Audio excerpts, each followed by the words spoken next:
Happy Monday, degenerates. Welcome on back to the DieHard MMA podcast, UFC Vegas 99 edition. We are knocking on the door of that UFC Vegas 100, which is pretty wild considering how long they've been hanging out in the Apex after Dana said that we were going to go ahead and ship on out of there and we needed to get back on the road, right? Here we are, UFC Vegas 100 right around the corner. But, you know, what do I know? Hope everybody's doing well on a freaking Monday.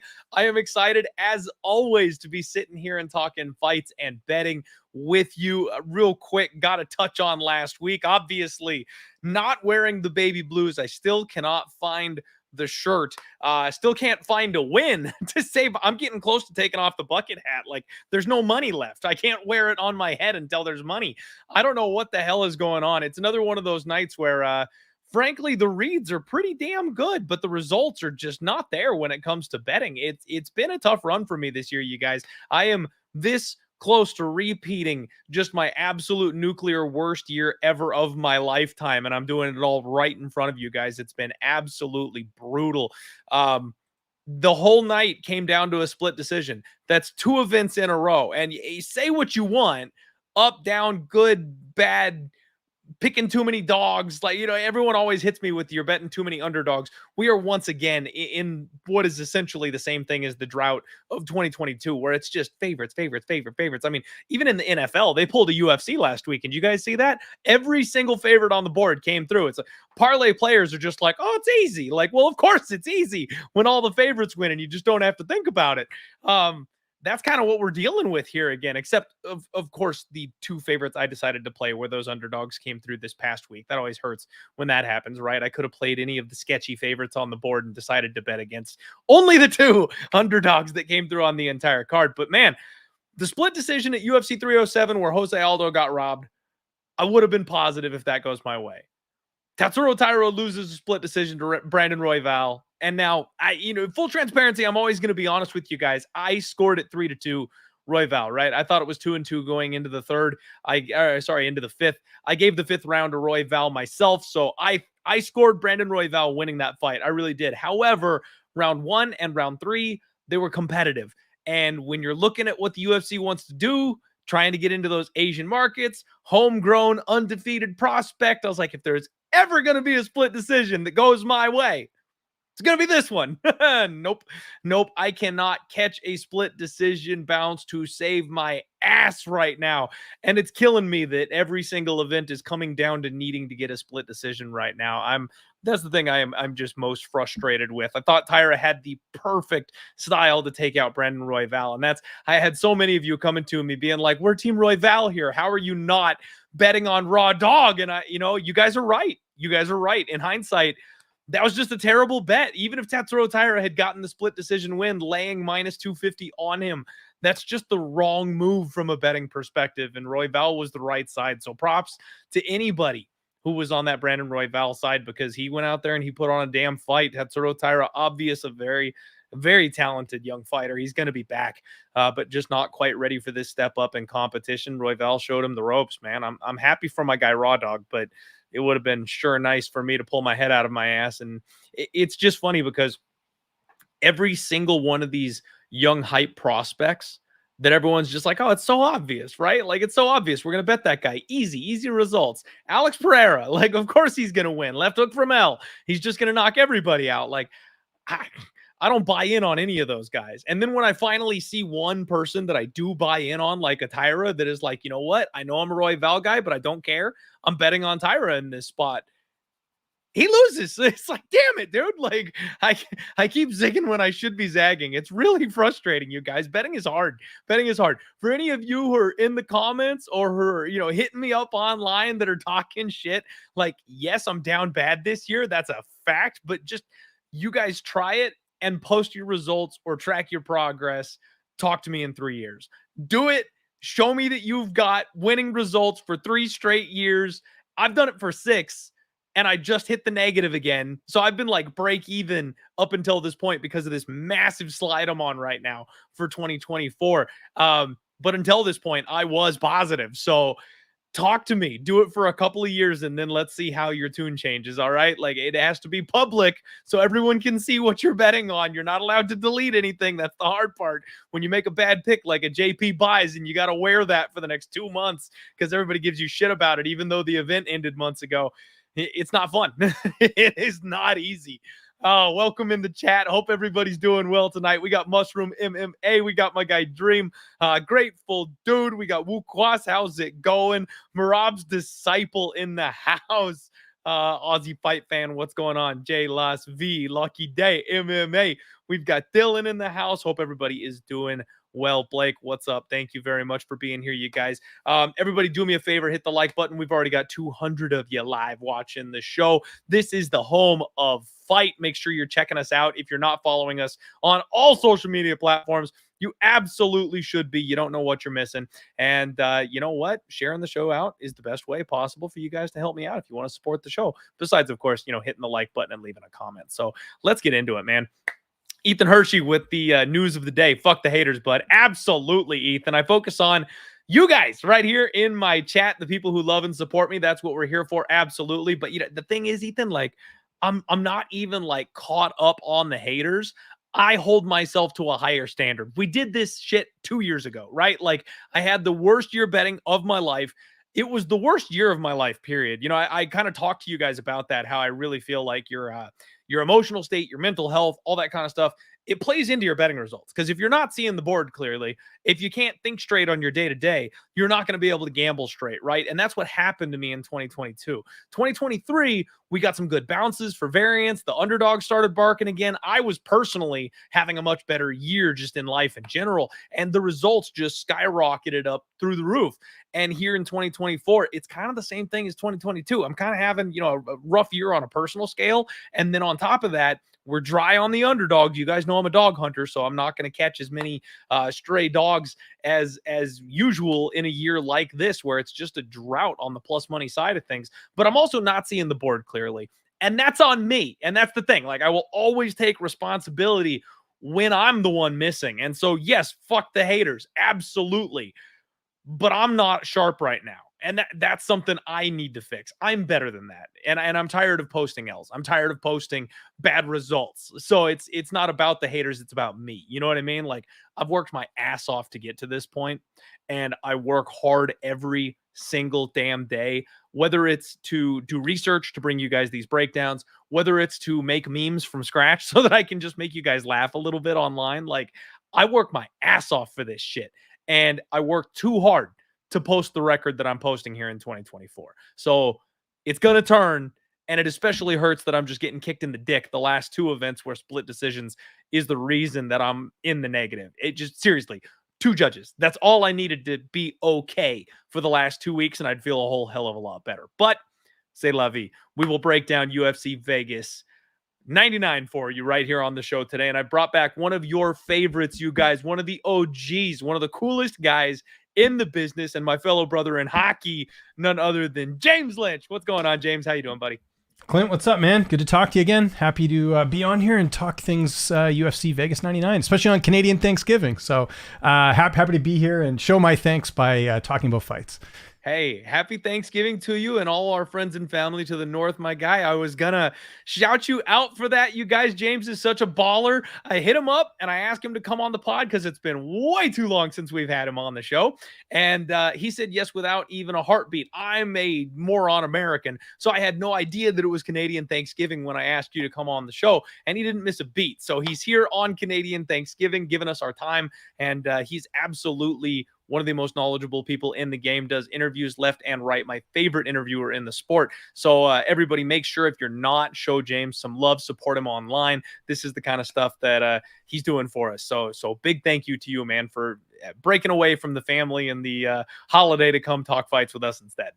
Happy to do it, man. And we can talk some hockey maybe on this. Have you been checking the pool, by the way? I think it's still early in the season, but I'm middle of a pack right now. So. Oh, absolutely been keeping an eye on the pool. I came out the gates firing, man. My dude Dylan Gunther. For those of you guys who don't know, James started a hockey pool this year, and we did kind of a snake draft where you pick one person from each hockey team. And I'm a hockey degenerate, of course. You guys know that. So this is my first time doing anything like this, and it's really super fun. You just cheer for literally one player on each team in the entire NHL, and then they score differently. I'm not going to explain all that shit to you guys, but I'm absolutely been keeping an eye on it. And my Utah Hockey Club, formerly the Arizona Coyotes, they've had a real fun start to the season. So good points coming from my guys over there. But James, I got to tell you, they let me down today.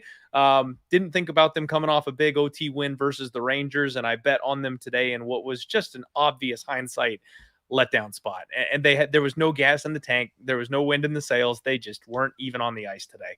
It was a bummer. Well, that's the key to hockey too, is identifying those times when, maybe they have had a couple games in a row, or they're tired, or, even like the who's in net. We talked about this in our DMs today, right? Like who is in net for Jersey? Is it Markstrom? Is it Jake Allen? So stuff like that does play a role. It's just about being on top of it. But hockey's another sport that can be difficult sometimes to bet.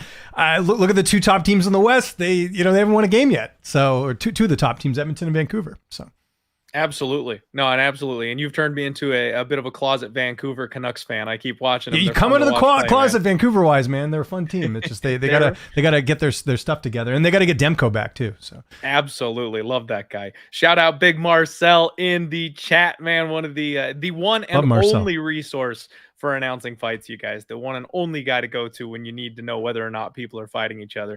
My guy Dream saying that I'm an honorary Canadian. I appreciate that. You guys have no idea. Shout out to Olajuwon. He's in my chat. Olajuwon. I have so many people in this space, James, that are Canadian. It's hysterical. Like all my favorite people, closest people, we always get to the point where it's like, hey, where you at? Where you live? It's like, I'm in Canada. It's like, no shit, another one. Here we go again. Plus, I love Jillian Robertson. I mean, I absolutely just belong in Canada at this point, except I couldn't handle the cold. Well, it's not, to be clear, I want to get this message out to your listeners here. It's not cold everywhere in Canada. Like the difference between staying in Winnipeg, where Olajuwon's from, and where I am in Vancouver during the winter is like very different. It's, we're like, you maybe have a winter jacket on a little bit, but Winnipeg, it's brutal. Because I used to go to school in Ottawa, and it's like similar weather, just really cold and frigid, and like your ears are burning if you don't have a toque on. And a toque, by the way, is a beanie, what you guys call that in the States. Yeah, I need those. I don't have enough hair on the head. So you gotta, man, if it hits like 68 degrees, I'm like, where's my beanie?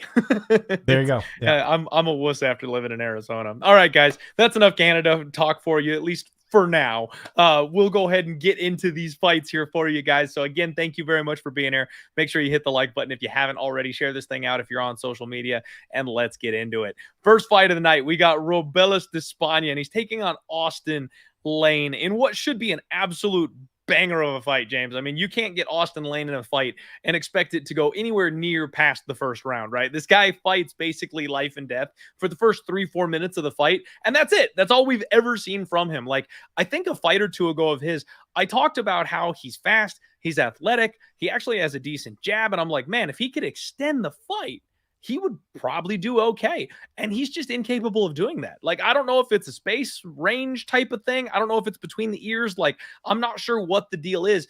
But if his opponent goes, he just decides to match them. He doesn't seem to have the durability that they're looking for at this level. And I swear, James, I didn't have a chance to like make the meme, but I wanted to get the clip from Avengers when Black Panther goes, get this man a shield. And that's what they're doing here with Robelis Despaigne. He's coming off an L, and the UFC matchmakers are going, get this man a win. Like they're absolutely giving Robelis whatever he needs to get back on track here in this spot, because this man is a Taekwondo gold medalist, I believe. He's got some of the most freakish arms I've ever seen. They're about 4 inches too long, and they're absolutely rippling with muscle. He's so fast. He's so accurate, and everything he does is explosive. He's a little older, and we've talked about how people who are in like their second term of combat life, they may have a short shelf life, right? Because their knees are blown out, their back's blown out, all the wear and tear of your body, doing all that kind of stuff.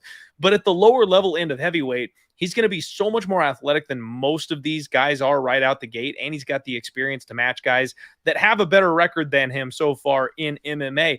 He just can't grapple. He got completely exposed on the mat in his last fight, but that's not something that Austen Lane's going to be able to do on him, I don't believe. I would be shocked if Lane shot for a takedown in the first place. I would be more surprised if he got it. And then, James, it would just absolutely blow what's left of the hair on my head off if he was able to keep Robelis down. It's not happening. So it's going to be Robelis, and it's going to be a round 1 KO, man. I don't know if there's really much other way for this fight to go. I agree. You pretty much summed it up exactly how I looked at this fight on paper. They want to get Robelis a win here. Austen Lane, 5 knockout losses. That's the big thing for me. And I know it's heavyweight. You're going to have a lot of guys with knockout losses on their resume, but that's a lot of damage for a guy who's 36 years old, was also playing in the NFL. Like, I just think damage-wise, he's really accumulated a lot, and it's like, what's left? Like you said, when he comes out guns a-blazing, sometimes it works, sometimes it doesn't. Lately, it hasn't been working out that way, and I just, like I said, there is a way to beat Robelis in this fight. Austen Lane doesn't have those tools. I would look at the under. I would look at, the first round KO prop, like I said, for Robelis. But other than that, no way I'm laying however much. Robelis is minus 385. I'm not going to lay that much on him to win because I still think there's a lot more to prove. But he should win this in the first or second round by knockout. I think look for the props if you are going to bet this fight. Yeah, absolutely agree. He's already like a minus 450 favorite, you guys. So like, secret's out. Nobody's hiding anything here at this point. So it just kind of is what it is. Steph Kerr in the chat saying the way Clint says Robelis' last name, and I get torn. It's either Despaigne or Despaigne. Like, I'm not sure which one it is, Kerr. And I'm sure both of those are wrong. So go right ahead. I'm terrible when it comes to these the pronunciations. Pepe Silva in the chat asking if I am laying the money line on Robelis. No, Pepe, I am not. I am trying to learn the ways of the chalk eater, James. It just, in 2024, it's what we got to do, right? Like, I've been trying to buck the trend, and the underdogs are going to come back around eventually. They did in 2023, and that's where I had the best year of my life. It'll happen. They'll start barking again eventually when things kind of bounce the other direction. But until then, I got to get used to eating some chalk. But I don't know if I can get to minus 450, Pepe. We'll see. I would much rather look at a KO prop or something like that. I know that's when you get fancy. You end up losing what should be an easy spot by getting a little bit complicated, and I'm trying to avoid doing that as well. Lucky Day MMA saying almost even money on Robelis round 1. And that makes sense. That just makes sense because it's going to be probably relatively quick. All right, we can move on from that one, James. I don't think there's too much to break down there on that one. The second fight of the evening, we got some women's MMA action. We've got Elise Ardelean. She's taking on Melissa Martinez. Elise, everybody, if you recall, is the biggest TikTok star the UFC has ever seen. Apparently, this chick has got like 3 million followers or something like that, James. It's absolutely nutso. Now, her UFC debut, she drops a split decision to Shauna Bannon, who I think is bad. I'm not going to be sugarcoating it, James. I do think Shauna Bannon is just kind of awful at this point. And so they put these two girls in a spot where I really feel like, we get caught up sometimes on the UFC wants to win XYZ, right? Like, who are they putting in a position to succeed? Well, what they did was they put Shauna Bannon, who's somebody who's in a good market and is not very good, against somebody who's a TikTok star with 3 million followers who's not very good. That was a win-win. It was like, we don't care. Like, this is just a fight to kind of fill a roster spot, and we can push a little bit, maybe whoever comes out on top of it. Ardelean, 9-6. She does not have a great looking record. You look at some of the people she was fighting pre-UFC, and the level of competition is pretty rough. She's a little rigid, stands upright. She's got a good hard 1-2. She charges forward and bites down on that right hand. That's really her best weapon. But frankly, she looks physically strong, and that right hand, she swings that thing hard, James. Like, I think she can hurt some people with that right hand if she gets the right matchmaking. I don't know that this is the right matchmaking, though. Melissa Martinez, 7-1, 27 years old. She lost her UFC debut to Elise Reed. Now, that sounds pretty bad, just kind of right out the gates. She's coming to the UFC from Combate, which we know is a solid organization in of their own. But again, questionable level of competition on her way in. Got a couple split decisions mixed along in there. She has lots of feints, likes her knees up the middle, really long legs. She kind of reminds me almost of like a B- female Davy Grant. Like, I'm not sure what it is, but it's that whole game plan of backpedal, get you to bite and come forward, and then step in and stomp on something really hard. That's kind of what she tries to do in there. And she's got decent power doing it. 4-inch reach advantage for Melissa Martinez. This is I think it's a tougher fight than it looks like on paper, James. I know Melissa Martinez, the younger one, you would assume probably has a higher ceiling, but I could see Elise Ardelean just kind of bullying her in there and being more physical and stronger. We saw just last weekend with Corey McKenna. I decided to pull the trigger and bet 1 unit on Corey McKenna. I thought the wrestling technique and the takedowns were going to be enough to win her that fight. But what it came down to was physicality. She was not able to physically move her opponent around the cage. And that cost her the win. That was it. That was really the only deciding factor. So I think that could happen here in this spot too. Oh, God, do I really have to make a pick? I guess I'll say Martinez wins the fight, minus 142. But I do not like it, James. I won't be betting this one. What about you? Yeah, exactly. Same thing here. And trust me, we'll disagree at some point on this show later, as I imagine. But yeah, you brought up the level of opposition. Like, again, if she isn't a TikTok star, I believe she has an OnlyFans as well. Like, I don't think that that's a reason to sign her, because the girl she beat to get in the UFC was 0-3. Like, what are we doing here? Martinez, I wasn't that impressed with her loss against Elise Reed either. She's got a lot of wins by knockout. I don't think that happens here, though. The fact that she wasn't able to finish Elise Reed in her debut leans me more to a decision on this one. Maybe I look at the decision prop in this one, but Martinez probably wins. She's younger, better record, fought better opposition. I'm going to go Martinez, but this is one I'm probably just going to avoid. It's two women that haven't really shown a whole lot and don't feel super confident either way, but Martinez is the side for sure. Yeah. Absolutely. And there's this insane run that women's MMA favorites are going on right now. I don't know what it is. I mean, favorites in general, obviously, but women's MMA favorites dating back like 2 years or something like that. You guys hit up John Kelly. We'll shout out fight numbers a little bit later in the show. But they have an angle where women's MMA favorites have just been absolutely smashing for multiple years now. So yeah, got to lean with Martinez, and shout out Lucky Day MMA from the chat. Martinez is the sister of the Martinez guy from Dana White's Contender Series, who is a doctor. Oh, and after 2 years away, we might see an improvement. We also might see the kind of transformation that we saw last week.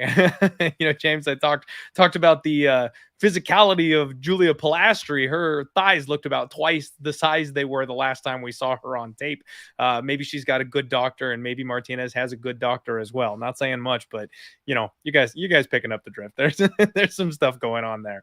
Next fight up, we have got Jessica Penne, and she takes on Elise Reed. We just chatted ever so slightly about Elise Reed, James, and I'll be honest with you. I feel like Elise Reed is a little overhated and a little underappreciated. Like, she is a fun fighter, James. She comes in to bang, and everyone hates the grappling and hates the ground game, and that's always been the weakness of Elise Reed, is she doesn't really have much of a ground game. But when she's not on the ground, she hurts people. She's got legitimate power for women's MMA, and that's not something that we see very often in this weight class. She's got a wide arsenal of striking options. She's only 31 years old. She did get choked out by Lupi Godinez, but again, that grappling weakness, we know that's a thing. She got choked out by Loma Lupunmi. That is a grappling weakness thing. We know that's a problem. But when she's not in those situations, she's doing pretty dang well against some people that are willing to stand and bang with her. Jessica Penne, as much as I love her, she's 14-7, 41 years old. We try to get careful about betting on MMA fighters when they start knocking on 38, 39, just because it's a downhill trend from there. Once you hit 40, it's off the rails. If you're over 40 and still competing, like, I can't find a way to bet on you really for anything. I like Jessica Penne, and when she was younger, I kind of liked her skill set. She's tough, she's durable, she's got good cardio, she's mainly a grappler, but she has no wrestling. She has no ability to control the fight getting to the ground. If you take her down, or if she climbs on your back or something like that, she's dangerous, but you've really got to be the one that instigates the grappling for her to have a chance. Now, the one spot on the feet where I feel like Jessica Penne really does have some skills is the clinch. If you get in the clinch with this chick, knees all day. She's so long. She is so lanky. She's got nasty elbows and nasty knees in the clinch, and she'll work you from there. The thing is, I don't believe that Elise Reed is going to be at any kind of a disadvantage in the clinch with this particular opponent. And if we're washing the grappling because Jessica Penne just has no ability to get the fight to the ground, this is Elise Reed's season. She's minus 170, and I know it feels gross to consider laying chalk on a women's MMA favorite like this, especially with the stigma of the women's MMA armbar from guard type situation. Jessica Penne absolutely could submit Elise Reed, but I have a hard time seeing her get the fight to the ground. And I feel like Elise Reed's going to want it more, and I think she's going to hit harder, and she's just the cleaner striker, James. She's younger. All the angles, to me, point towards Reed being the side here. Yeah, I'm with you here. It's funny. This reminds me a little bit of the Carla Esparza and Tisha Pettington matchup from a few weeks ago. I was on the Esparza side. Obviously, it didn't go well, but it's kind of like the same sort of thing where you have, you have a split and you have obviously an older fighter. Oh, I guess they were around the same age, but like a layoff coming in and all this stuff. And, I think Penne has fought the better opposition. And so it sort of reminds me a bit about that. Yeah, exactly. Like Penne is sort of on the end of her career as well. So like on paper, it makes sense. But I mean, we're like 2 fights removed from her, like losing a decision to Emily Ducote. You know what I mean? Like, and granted, Ducote's, probably a better wrestler than Elise Reed, but I just like, you're not getting the old Jessica Penne. If this was the old Jessica Penne, maybe there's a chance. Now, Elise Reed, like, Lupe destroyed her in that fight. That was her last time she was out. And I know Lupe, you could argue is better than both of these fighters, even though I guess Lupe lost to Jessica Penne a few years back. But I can't get that out of my head. Like, I'm with you on the Elise being disrespected and all that, but that last fight was just a one-sided beatdown. I'm going to take Elise. I'll take her by decision. I think 71% of her wins are by decision. That might be the way to go here. Because, look, when she's been finished, it's against women that have good finishing ability. Penne doesn't really have that. Elise Reed decision's the way to go. This is probably one, though, I'm just going to avoid and stay away from. Yeah, that's fair enough. I don't blame anybody from staying away from these kind of mid to low level type of spots. Steph Kerr saying, Clint, how about those Vikings? That is the one bright, shiny part of my life right now, Steph Kerr, my 5-0 Vikings. But we play the Lions this week, and I will tell you guys, of all the teams everywhere, anywhere, the Lions are the ones that I'm really scared of. So I'm a little bit nervous about that game coming up. Our 5-0 record is on the line. Pepe Silva says Jessica Penne shocks the world. And that makes me nervous that a sharp guy like Pepe is talking about Jessica Penne pulling the upset. The one thing I was going to say, James, is that you have got to look at the sub prop, right? That's always been the Achilles heel for Elise Reed, is the floor is lava. She's got to keep the fight standing. And I am kicking myself, James, so hard because I bet JSP last week, right? And I felt like he was just the better overall MMA fighter. Obviously, grappling edge went to his opponent in Pat Sabatini. I beat the line move by a mile. That closing line value curse struck hard because he went off as like a minus 185 favorite, and I had minus 130 in pocket. So felt real good about my position. Did not matter. The hedge was always Pat Sabatini by sub, and he was like plus 650. I've done that before. It's very rare where I'll bet both sides of the fight because I've got to be absolutely sure that I've kind of nailed the fight down when I do something like that, where you're betting like round 1 for this guy, round 2, 3 for his opponent, that kind of thing. It's just not my style really to go against myself. So that was one where I actually considered it because I had a big bet on the money line. I think he wins the fight, and the only way he loses is if he gets tapped, and it's a big, fat, juicy number. A small sprinkle on that sub prop would have been enough to guarantee profit on either side of that victory, and I didn't do it. I just didn't pull the trigger on it.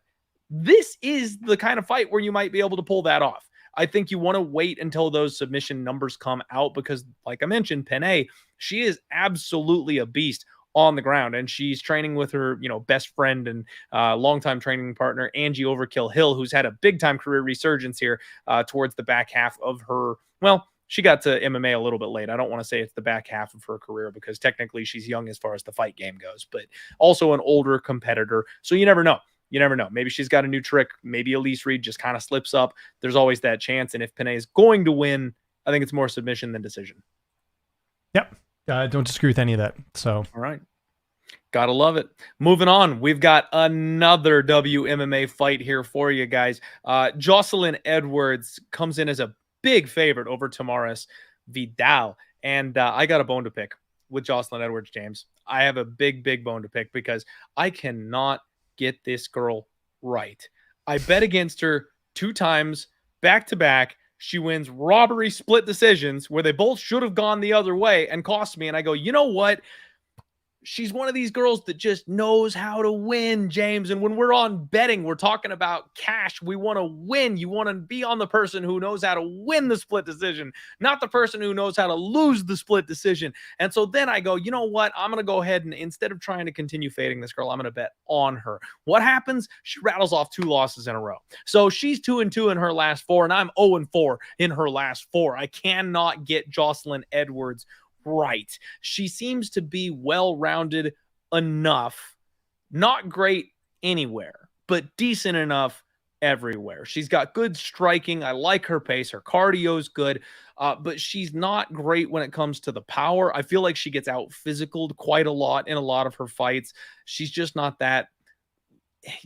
I mean, I can't say it other than physical, right? She's not that physically strong. She's not gonna grind on people the way that you'd like to see. She's not gonna take over a fight just with her body and her frame the way that you would want to. She's gonna have a 2-inch reach advantage here in this spot, but she's taking on Tamires Vidal, 7-3, who I like to refer to as the female Derek Lewis. She reminds me so much of Derek Lewis, James, except she has no heart. This girl is big time power for the weight class. I mean, unreal the way she can just kind of connect with something crazy and it looks like a fluke, but she's got that type of ability to explode on people. But she is a great hammer and a bad nail. Once you flip the tables on her, she immediately is looking for the way out. If she can't be the bully in there, she don't want any part of it. She was a victim of the #1 attack in women's MMA, which is the boob punch in her last fight. She went down to a chest shot there from Melissa Gatto, which I don't have boobs, so I cannot speak to the amount of pain that she was in, James.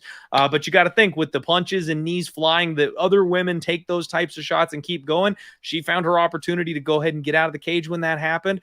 And I will never, ever not remind you guys that she has a win over Aileen Perez. Now, James, I'm well documented being an Aileen Perez non-believer, right? I've bet against Aileen Perez every opportunity I can justify doing so.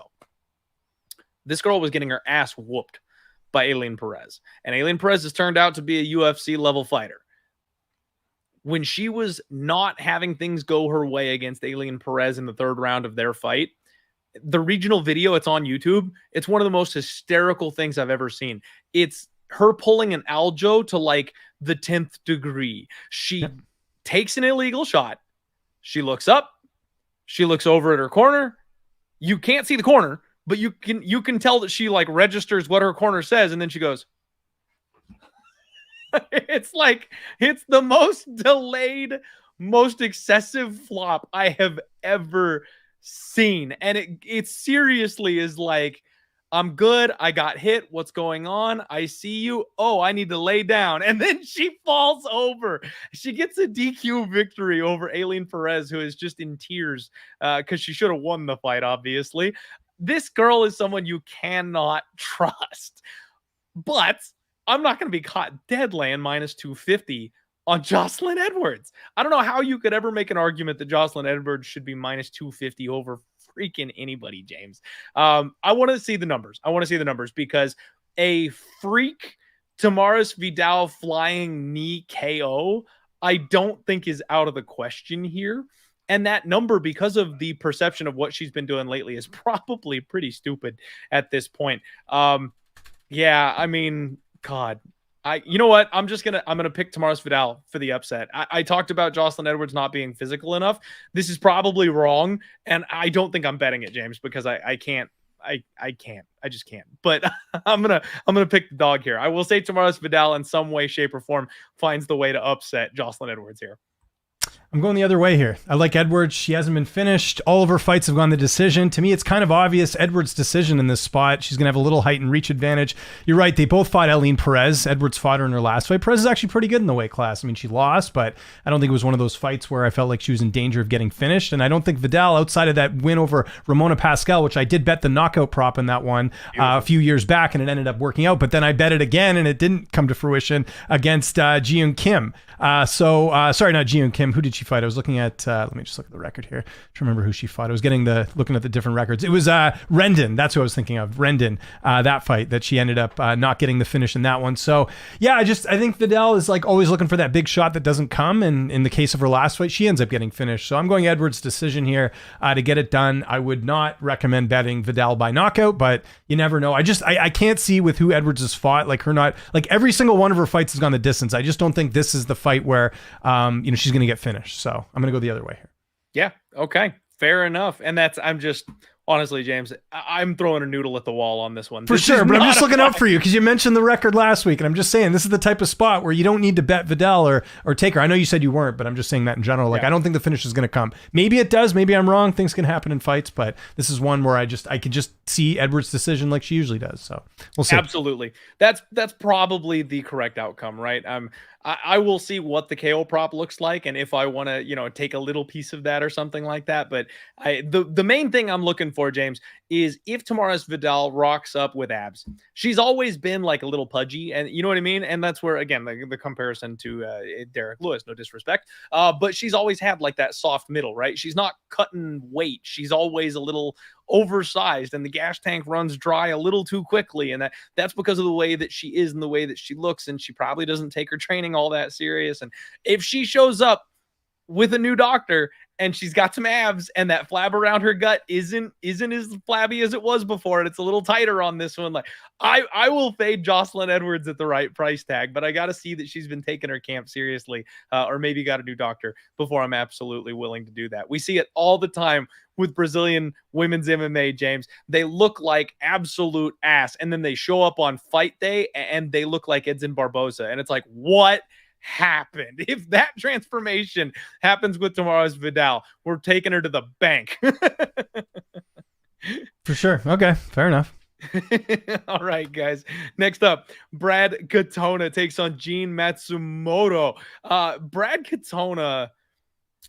And now, James, I know we talked about how I'm an honorary Canadian, and I don't want to upset anybody. I don't want my Canadian card revoked. I've always described Brad Katona as being like the Kroger version of GSP. Like, we have GSP at home. Like, we're not going to go out to eat to get GSP. We have him at home already. Like, he's the type of fighter who will do whatever it takes to win a fight. You know what I mean? He's a thinker. He will find the chink in your armor. He will find the hole in your game, and he will expose it. He'll just attack that one spot where he's got the edge, that one spot where he's got the advantage. And I was speaking in the last fight about fighters who know how to win. Brad Katona is a fighter who knows how to win. He's in a lot of close fights, but he doesn't do anything more than he has to get his hand raised. And that doesn't lead to a lot of flashy finishes. It doesn't lead to him being a giant fan favorite. I'm sure the company doesn't think too much of him, but he stays around because he will show up and he will win fights. He's very well-rounded. He's a good grappler. He's got good cardio, but his in-fight methodical decision-making, I think, is the best part of his game. John Matsumoto, 15-0. This guy is looking good, right? He's the type of guy the UFC is going to look to get behind and push. He's young, 25 years old. He's got abs. He's undefeated. He came into the UFC and he choked out Dan Argueta in his UFC debut off of his Dana White's Contender Series fight. And you know me, James, that's where I'm always looking to try to fade people. Coming off hot, the Dana White's Contender Series, that's the spot where they might be just a little bit overvalued, but he did exactly what he needed to against Dan. He showed that he's got good, solid takedown defense and a good get-up game. He showed he was resilient. He showed he's got cardio. And then the second he had an opportunity to start countering and attacking when Dan slowed down just a tidbit, he did, and he finished the guy. I mean, that was about as a professional performance in your debut as you're going to get. Gene Matsumoto looks like he's the real deal. And this is a big jump up in competition. You know, the Dana White's Contender Series fade is their UFC debut, right? Like, not their entire career, not forever moving forward. But this seems like a spot where everybody might be a little too much on the Matsumoto train. Minus 265 over Katona. This is a levels difference. I'm going to pick Jean Matsumoto to win, James, because like I said, I think he's real. I think he's legit. But don't be shocked if Brad Katona makes this fight close. I could see him competing here. Yeah, this is dog or pass for me as far as a bet goes. I just like this is a classic example. You just said it there. Matsumoto looks like the real deal. He just beat Dan or get it. We just saw Dan lose last weekend. Dan's holding on to a UFC job, in my opinion. Like, I think we do this too often where we get really excited with them on Contender Series, and it's great. I love Contender Series just as much as everyone else. But like, people aren't looking at like the level of opposition. Remember when Jack Della Maddalena fought Pete Rodriguez in his UFC debut, and everyone's like, future champion. Pete Rodriguez had like 5 fights at that time, and I remember being like, yeah, Jack's good, and I know he still hasn't lost since then. But it's one of those things where like you have to look at the opposition. And look, Brad, second stint with the UFC's had a long road back. Remember, he fought in Brave after he got cut after the UFC the first time. One of his losses in his first UFC stint, I always remind people, was to Merab Dvalishvili. Like, people forget that completely. That's like a pretty tough test to have in your UFC career. He comes back. I mean, he laid an 8 against Garrett Armfield. I was at that fight in Toronto, UFC 297. That's something that does stick out in my mind. Like, he had every opportunity to do well in that fight, and he couldn't do it. And it's not like Garrett's like a guy that I like Garrett a lot, but he's not someone that's really knocking down the door either. What I look at in this fight, though, is you look at Matsumoto. He's got a lot of finishes. Brad Katona never been finished in his career, and he's fought some pretty good opposition. That's what worries me a bit. So may look at the over in this fight. I'm on Matsumoto. I'll just mention that right off the bat. Like, I know what the UFC's doing here. I'm with you. I don't think they like Brad Katona. I think the fact they made him go through the Ultimate Fighter again is like, you really want back in here? You got to go through this show. And I think he surprised some people and got it done. I did have a chance to speak to Brad. Want him to win. They absolutely did not want him to win that. Now, if you watch my interview with Brad, it's on my UFC Vegas 99 playlist, which is on my channel, youtube.com/lunchonsports. Brad mentioned a bit of an injury he had in his last fight. And I guess when he got the call for this fight, it wasn't fully healed, but he sort of worked around it. And he said that actually training ended up going pretty well. So we'll see if that works out. I have some questions about the camp that he's at SBG Ireland. I'm not entirely convinced that's the best place for a lot of different fighters. But we'll see. But I think, like, let's put it this way. I think Matsumoto's going to win, but I don't think it's going to be as easy as everyone sort of predicts. I don't think he's worth the -245. I could see this fight going to the scorecard. So look maybe at that over, and I might even look at Matsumoto by decision. I don't think he's going to be the guy to finish Brad Katona, but who knows? Been wrong before. So. Yeah, no, I'm right there with you, James. The one thing is we did see that Dan Argueta had some success in that UFC debut for Matsumoto. Oh, for sure. Yeah. I agree. And that, if anything, that, again, like, I just think we get a little too, I use the word romanticize. I think it's very fitting with a lot of the fighters where you see something great, but you're not really looking at the context of it. You know what I mean? And I see this with a lot of people where they're like, future champion, like after one UFC fight. It's like, no, we need to see more, like we need to see a little bit more against some good opposition, and then we can make that claim, right? Absolutely. And that's the thing. He gave up 9 takedowns against Dan Argueta. Yep. Now, Dan really just drives himself straight into the gas tank oblivion. And I was thinking that in actually his most recent fight, his last fight, I dodged a bullet not pulling the trigger on him, James, because I almost bet Dan Argueta again in this last fight with that Dana White's Contender Series fade type of angle. I thought he'd be able to slow the pace down, wrestle a little bit more at a calmer pace. He's not capable of that. This guy only knows how to do one thing, and that's foot on the gas pedal, and he tires himself out. That's not how Brad Katona operates. Now, you look at his last opponent, and let me pull these. Jesse Butler. Here. And he was a huge favorite. That was kind of and I don't know if that was like a late replacement or what the deal was, but Brad was a huge favorite in that fight. I think it was like, I forget what the odds were. I'm going to look right now. He was like, it was -8, 650. So, I mean, and he fought a 32-year-old in his last fight. Jesse Butler was 12-5. So Brad got a bit of an easy, you could almost say to some degree, he got a bit of a favorable matchup in that one, right? Yeah. So, yeah. Well, and the main point that I was looking at here was the fact that Dan Argueta hit 9 takedowns on Matsumoto, and in his next fight against Cody Haddon, somebody who I thought he was going to have similar success on, he hit 4 takedowns. Yeah. Half. He had half the amount of takedowns on Cody Haddon that he did on John Matsumoto. So I would think that there's probably a decently significant wrestling opportunity here, if that's the game plan that Brad Katona decides to go with. So Brad Katona decision would not be something that shocks me, because he will monitor his gas tank. He will make the positional advances that he needs to. He will slow the pace down. He will check leg kicks, so I could see him working a little bit more efficiently than Dan did, but also exposing the same problems that Jean Matsumoto has. And Brad Katona is exactly the kind of guy that the UFC is trying to get rid of these days, folks. He is not fun to watch, but he knows how to win, and he will dispose of your banger type prospects because he will keep them from being effective offensively when he gets the opportunity to. So Yeah, I like James' call from a betting perspective, dog or pass. Be warned, guys, because this I do think is going to be a parlay piece for a lot of people this week. And it's one you just need to be careful with. That's all I'm saying. Yep. All right. Next up, we got Matheus Nicolau, and he's taking on Asu Almabayev. And James, oh, that's my boy. I love Asu Almabayev. I have been beating the drum for this guy since he got to the UFC. I am so stoked on Asu Almabayev. This guy is a little machine. He reminds me almost of, like, you know what? And this is a lofty comparison, you guys. So take a little bit of the edge off, right? I don't mean it quite the way you're going to take it. It's almost like you combine Merab with Tyra. The way he chain grapples, it's very Merab-esque, where he just sticks to you like glue. But then as soon as he gets people on the ground, he floats the same way that Tyra does. You know, there's not a lot of people that can get on top of Brandon Royval and then stay on top of Brandon Royval. There's only been 2 people so far to do it, and that's Tyra and Pantoja. And Asu reminds me so much of that. The way he gets on top of people and he's one step ahead of you. It doesn't matter what move you make. He's going to find himself in a dominant position and make sure you're still working from a bad place. He's so slick when it comes to his grappling. And I saw this spot and immediately thought we're loading up. I was like, I am absolutely loading up on Asu Almabayev. He's a minus 170 favorite over Matheus Nicolau. Nicolau is on an 0-2 skid right now, James. He got knocked out in back-to-back fights.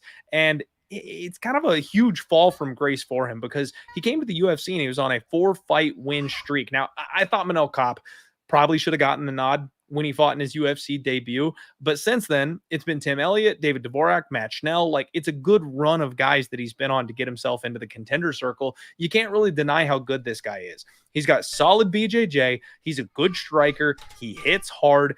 The biggest issue, though, and what made me pump the brakes on this fight is the takedown defense. I had no idea that this guy had a higher than 90% takedown defense rating.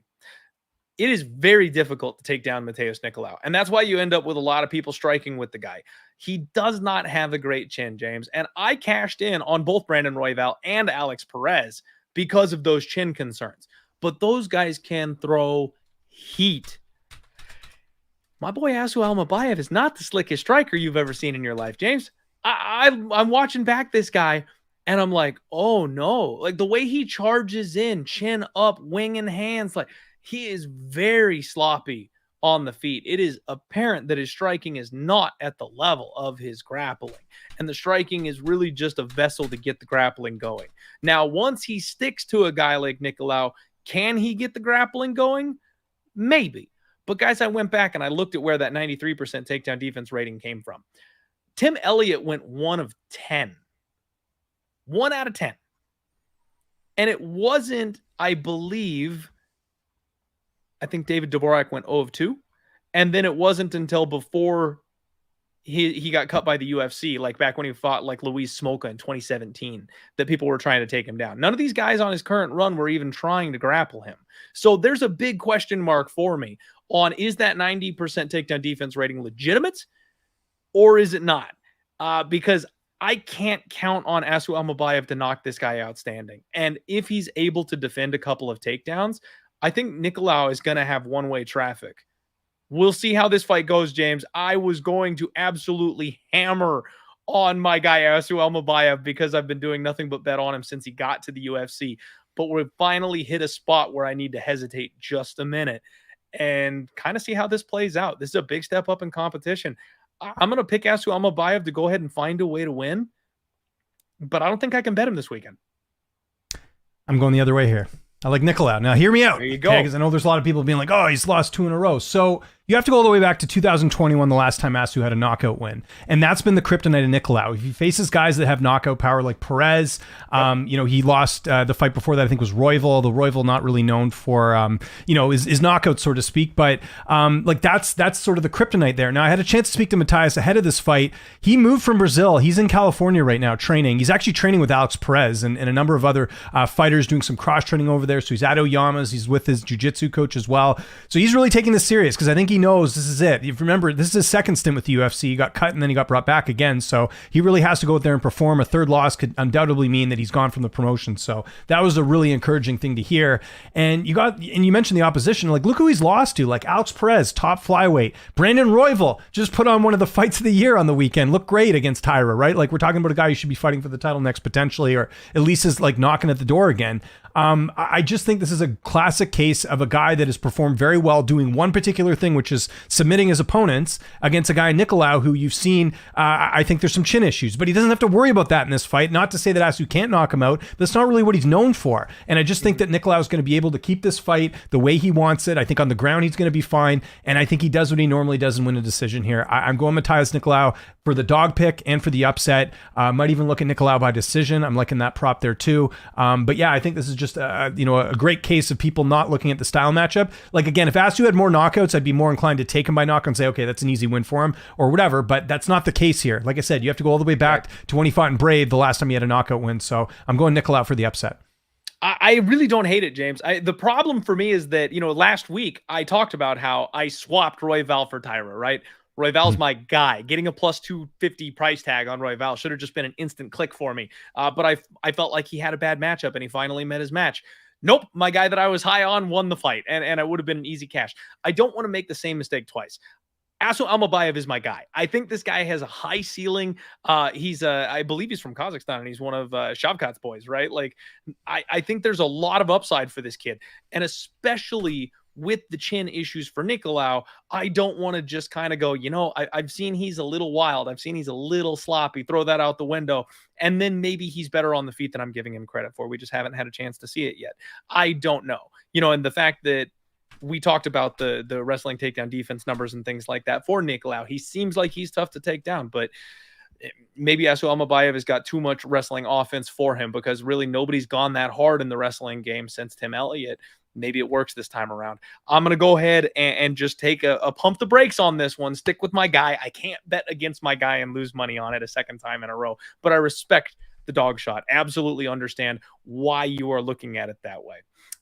Blake in the chat saying Nicolau did beat Kopp, who has knockout power. I started the breakdown with saying I think Kopp should have gotten the nod on that split. Yeah, he should have won that fight. Yeah, he should have won that fight. But to your point about the knockout power, I've always said that that's really the biggest weakness of Manel Kopp's game, is he plays too much. Like, look at the last fight that he was in. He doesn't pull the trigger and go for it. The David Dvorak fight, James, he had that guy finished on 3 separate occasions. Let him get up every single time. He had him choked. He had him knocked out. He had him knocked out again. And every single time he just backs off and plays because he's having too much fun in there. He wants to put on a show.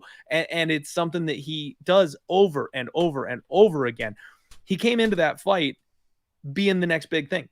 The UFC wanted him to win that fight. Big all-star moment, big knockout win, short road to the title. And instead he fucked around and lost a split decision. So that's really always been my knock on Manel Kopp. So I think if they rematched, that fight looks a lot different because Kopp understands if I put the stamp on this, it's over. And in the first fight, he didn't do that. Now that's speculation. It is what it is, right? Like I can't ever actually prove that. They tried to rematch them. I had a big bet on Manel Kopp. The fight got canceled. Sad times because I wanted to see it. I really felt like he was going to go ahead and knock him out in that rematch. But so I hear what you're saying, Blake, but I think it was a more of what Kopp did wrong than it is what Nicolau did right, if that makes sense. Yeah, absolutely. I'm going with the dog. That's all I'm saying. So, yep. And Deshaun Watson, really, with the RIP Coyotes, you got to get me with that. I know they're the freaking Utah Hockey Club. They're going to come back though, Clint. They just need a new owner. They're going to be back. They're third largest television market in the United States. Gary Bettman's going to find a way to get a team there. It might take a few years, but they'll be back. Trust me. Yeah, I was seeing some of the estimates like 4 or 5 years, something like that, before we get a team back. And James, I've said it this entire time. The thing that upsets me most about all this, though, is that it won't be my guys. This team is cracking now. They are finally, like, the young talent is just starting to like peak and turn the corner, and they're going to be really dangerous and really good in the next couple of years. Those are my boys.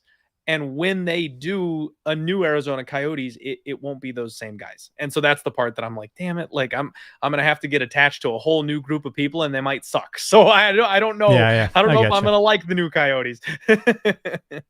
So it is what it is. Guys, can you believe it? We're already halfway through this card. Let's go ahead and shout out some sponsors real quick. First and foremost, you are watching Home of Fight, the home of bets. And I know I've been on an absolutely awful run this year, you guys, but there is a premium option with the Home of Fight, Home of Bets boys, and they are absolutely crushing, especially Dana White's Contender Series. They've been smashing this year. If you look in the description of this video, you guys can subscribe to the premium version of that. And if you use promo code Dana, as in Dana White's, DANA, you'll get a 5-week free trial to the picks. Go ahead and try out the service, see if it's for you. And these guys can show you what they're made of as far as being consistent long-term winners. Next up, we've got Spectation Sports, regional MMA at its finest. You guys, this is the alternative to UFC Fight Pass, and they've got awesome shows. Aries Fight Series is right around the corner. Maverick MMA is also coming back. A lot of the guys from Dana White's Contender Series are found on these promotions. Promo code DieHard will go ahead and get you 20% off your subscription. Make sure you check that out. I mentioned the guys at Fight Numbers a little bit earlier. John Kelly, one of the sharpest minds in the game. Pepe Silva, who's hanging out in the chat. These guys know what they're doing, and it's another service that will absolutely help you out. I believe the odds screen that they have on here is a free tool, so if you just go to fightnumbers.com, you can access this without any type of subscription or anything, and it's the best odds screen on the board to help you find the best number to bet things anywhere. They have trends, they have tools, especially their DFS content, I feel like is the main point where you can get the most bang for your buck if you're a DFS player. Make sure you check them out. The link is in the description below. I need to shout out my guy Keg, you guys. The Sports Keg over at Nuke the House. I've told you guys time and time again that he is the sharpest bettor I've ever seen in my life. Any sport, bar none, does not matter. This man is the number one. And he's literally just a friend of the show who absolutely whoops ass in every sport I've ever seen. He's up 152 units in 2024. Unreal. Like every unit that I have lost this year, this guy has found 2 of them. He is the only reason I still have any money in my banking account. So make sure you guys check out Nuke the House. Promo code Clint will get you a free week of his service. He does charge, but he covers every single sport under the sun, and he does live betting shows where, frankly, guys, he absolutely smashes. Just unreal numbers like you've never seen. Promo code Clint will get you free access for a week. Just check his service out. I wouldn't bring him to you if I didn't actually follow him myself, and I do, and I have for years, and he is the shit. Finally, Bet Openly. You guys know what's up with Bet Openly at this point. They are saving gamblers money. It is peer-to-peer. So if you lock in some degenerate action and you lose a bet, it's not going to a bookie. You're not putting their kid through college. It's going to another human being, another degenerate on the other side of the screen, which makes me feel a whole hell of a lot better, James, about the losses that I've had recently. Is there's actual real-life people out there picking up my pennies that I'm dropping all over the place. The other thing is, guys, they are the sponsor of the podcast. They're a sponsor of the show. So I do giveaways. I regularly do challenges and contests, and I'm giving out free money. We're halfway through the Gauntlet, which is a bankroll challenge we're doing with $600 in prizes. I did a UFC totals contest where you picked overs and unders for UFC Vegas 98, and we gave away $50 for that. We're giving away money on Bet Openly so that you can come try this platform constantly. Get signed up. Use the link in the description below. Come play in some of my contests. I post on Twitter and stuff like that all the time with opportunities for you guys to win free money on Bet Openly. And I promise you guys, saving the juice, paying only 1% each time you win a bet, long-term is going to be better than any deposit bonus on any book you've ever found. You'll save money hand over fist in the long term because the numbers are going to be better just constantly. And with that, we are back. UFC Vegas 99. I am joined by the best interviewer in the biz, James Lynch himself. Make sure you guys support him. Check him out. He's always got awesome interviews and content coming up for you. And the next fight on the docket is Darren Elkins taking on Daniel the Pit Pineda. This week's winner of a new hip type of fight. These are some old busted up men, James. I love Daniel Pineda. I love Darren Elkins. I am going to be so sad when Darren Elkins hangs it up. I'm maybe number one Darren Elkins fan under the sun. This guy has been so awesome his entire time that he's been here, but he's 40 years old at this point, and the damage has just added up on him. Somehow he's only been knocked out 4 times. It's insane how he just tanks everything that you've got to give, and then somehow finds the ability to dig deep and push through that and turn the tables on you. And more often than not, he gets people out of there. You know, his TJ Brown round 3 finish in his last fight. I feel like he was like posting pictures of himself at the beach in a wheelchair afterwards. I mean, This guy puts literally everything on the line to get these type of comeback victories, and it's insane that he's able to do that. Daniel Pineda, a guy who's had a really weird run because he was in the PFL, he was in the UFC, he popped for steroids multiple times. He's been kind of an early finish and that's it type of fighter. You know, if he went for it in round 1 and didn't get it, you knew he was going to die on his shield in round 2, kind of a Herbert Burns style fighter.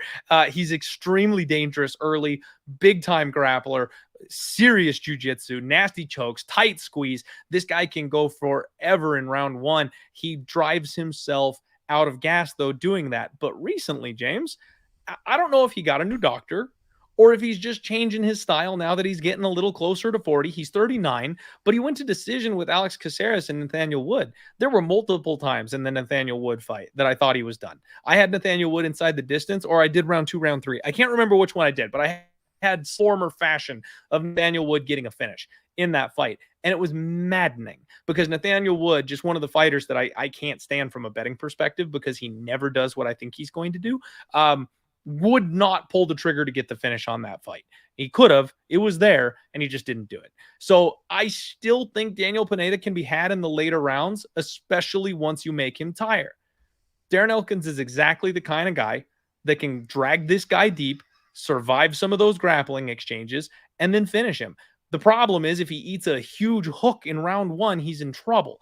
You know, Darren Elkins has only been submitted 1 time in his professional career. So the fact that most of Pineda's victories are by sub, I would like to just kind of put my chips on Darren Elkins not getting submitted again. But the club and sub angle is really what worries me, James. Daniel Pineda hurts people with these big, powerful shots and then takes advantage of them once they're a little bit loopy.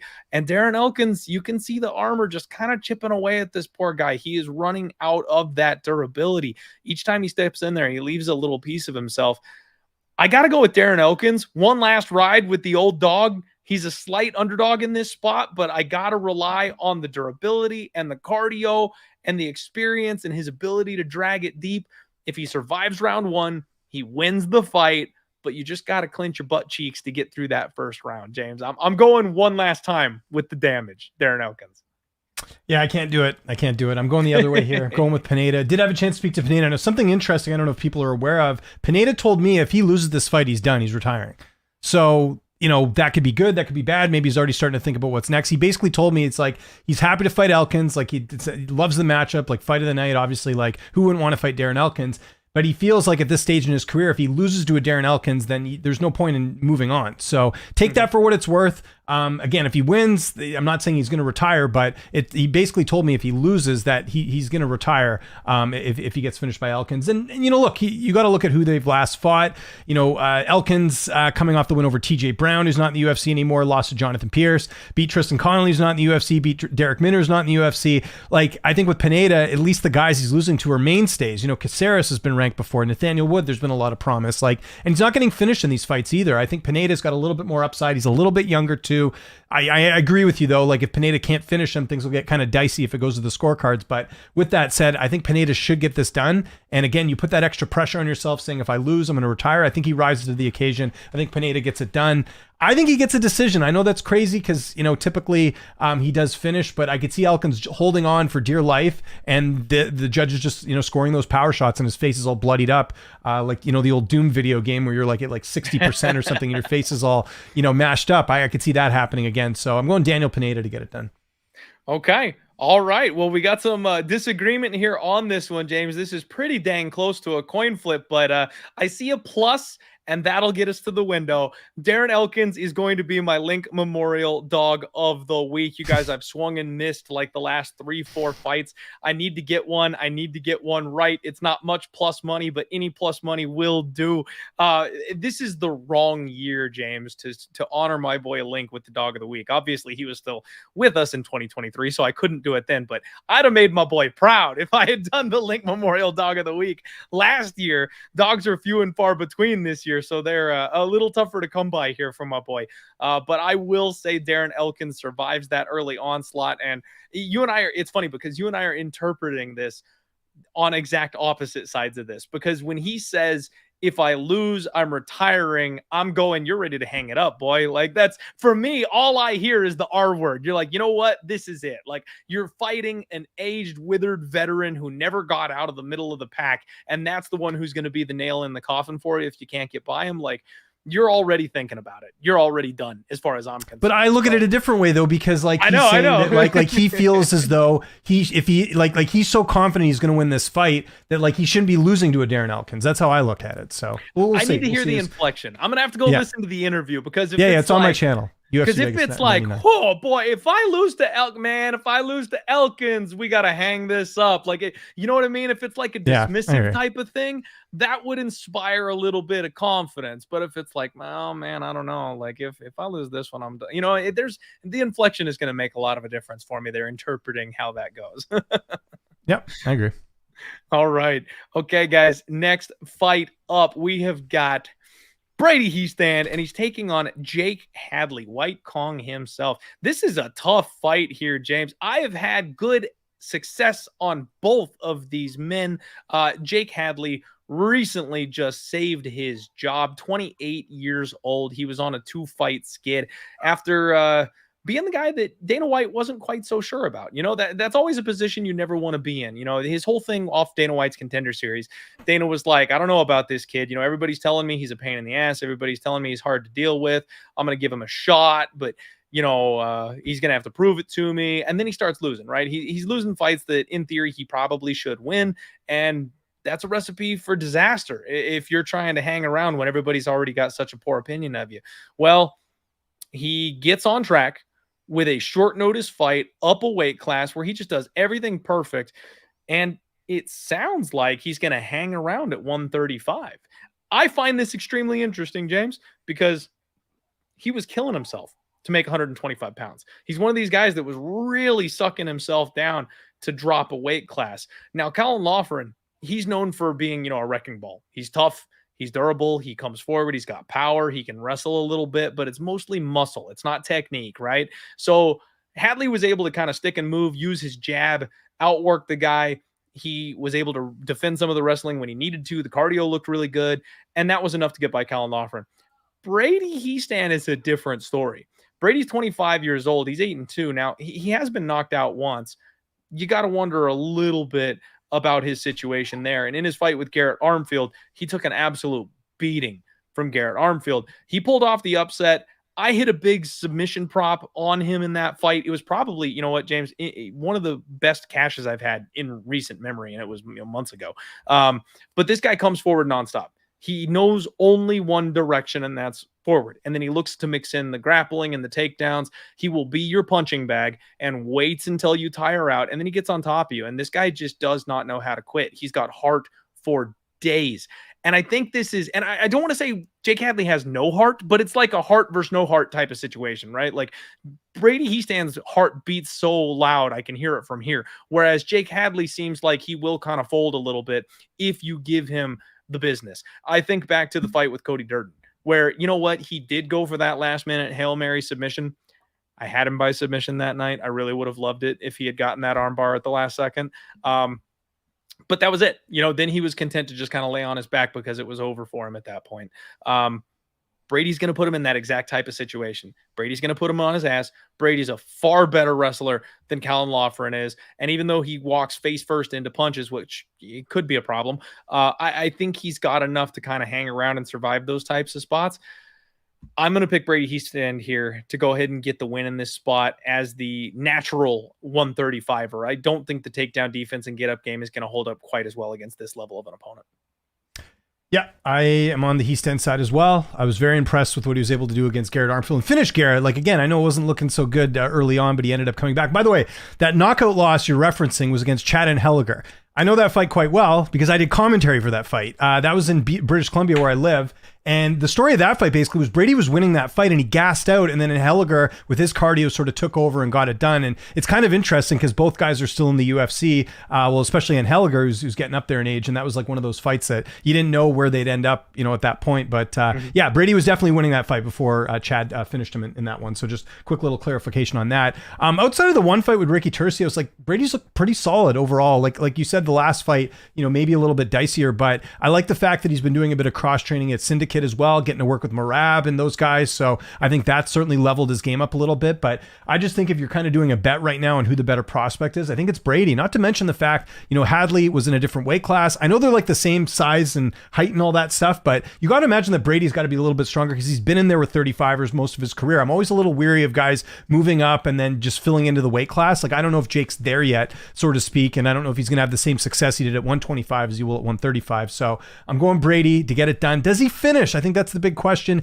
Jake Hadley, pretty durable guy overall. You're looking at their 11-3 and all of his losses coming by decision. So I'm going to lean more on the side. I know I've been picking a lot of decisions here, but hate to kind of go that way here, but I got to go this way. Just you're fighting a guy who hasn't been finished. I don't know if Brady's going to be the guy to do it. And even his last fight, we talked about it there, that was a third round finish, so a bit later in the fight. He's not known for getting a ton of early finishes. So Brady Hiestand decision is going to be the pick. I think he's got the better upside.